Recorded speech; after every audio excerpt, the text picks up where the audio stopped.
On February 15th, Lyndon LaRouche, in his Friday webcast, stated emphatically that the options facing the United States and the world were Glass-Steagall or die, Glass-Steagall or genocide. And he went on to explain more specifically that a process of hyperinflationary explosion had been unleashed of such proportions that not only was there no way to actually maintain that entire fictitious bubble, but that furthermore, growing layers within the British imperial faction running today's system had become aware of the fact that this was not the case, and therefore what was in the works, what was coming online, regardless of whether or not those responsible for it were actually aware of it, was a situation where they would be replacing the existing financial system, the existing money in circulation, collapsing it down to zero, writing it off, and simply from one day to the next issuing new currency, which they also control, for the purpose of using that money and that credit only for their chosen few, their select few, and the rest of the world and the rest of the financial system be damned. And that the consequences of this would be, as has occurred in periods previously in history, a massive deflationary collapse, a free fall, like when you're in an elevator, I hope it's never happened to you, and the thing simply collapses down to the ground.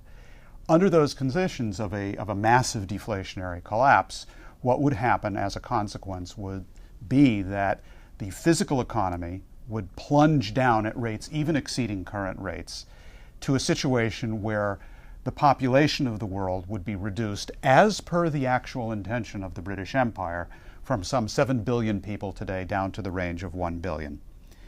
Now, one of the indications of a certain kind of awareness of the problem, of the existence of the problem, came interestingly right at about the same time from one of the world's leading sponsors of the cancer that has actually taken over the financial system.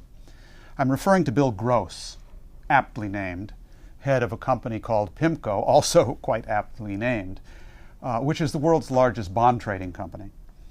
And what happened is that Bill Gross wrote an article called Credit Supernova, which became something of a scandal in informed media and circles in Washington and elsewhere, because what he stated is that the entire financial system had become a self-consuming firestorm where you had to feed in more and more financial instruments simply to maintain $1 in output of GDP.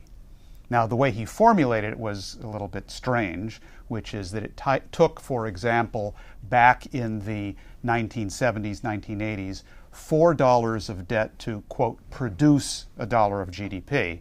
And of course, I beg to differ with that verb of producing, because the debt does not produce the GDP.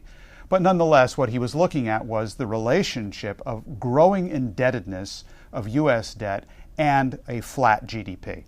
Now, Mr. Gross's graphic is one that we have available here, which he called that of the exploding supernova. And what he shows here simply is the rapid growth of total U.S. credit, which includes household, corporate, and government debt, rising from some $4 trillion back in the 1975 period up to about $55–60 trillion today.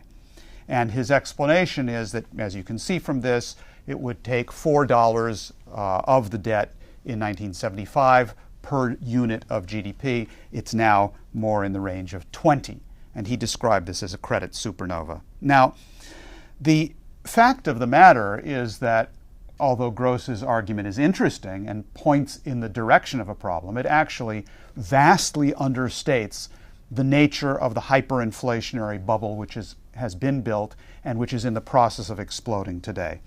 It is a hyperinflation which has in fact run amok, and we developed the following graphic just to give an idea to you of how much worse it actually is than even Gross's estimation, which is also clear from Gross's own discussion of the matter, because in a footnote to his article he states that he was excluding from consideration in the debt figures what he calls shadow debt. Now, shadow debt is in fact a reference to the existence of an enormous bubble of financial aggregates, of derivatives in particular, which have grown more rapidly than the debt has grown, which has grown more rapidly than the GDP. In other words, the rate of increase of the financial aggregates has been greater by an order of magnitude even than the figures that Mr. Gross chose to present. And what we have here, as you can see in this graphic representation, the blue line, which is down near the x-axis, is actually Gross's figure that I showed you previously of the relationship of debt to GDP. But like they say, that ain't nothing. You need to look at the totality of world financial aggregates, which is principally derivatives, i.e. bets on bets on bets, which has grown in the ratio of those aggregates to the GDP, not fivefold as the gross number indicates on the debt, but has actually grown 50-fold over this period. So that today you have $500 of debt per unit of GDP. Now, what you've got is a situation which is in fact spun completely out of control. First of all, let me point to your attention to what the composition is of those world financial aggregates. Now, you'll notice that these numbers only go through 2005, which is the last time we did a detailed calculation of this. But the total world financial aggregates at that time were close to $1 quadrillion. That's $1,000 trillion, which is as meaningless actually as the total aggregates themselves. But the point that I want to get to here is that the actual world picture of financial aggregates is not made up principally by the stock market, as overvalued as that is. It's not made up principally by the debt, which is what Gross was looking at, of the United States or of all the countries of the third world or all of the other direct debt. The lion's share of this whole thing are financial derivatives.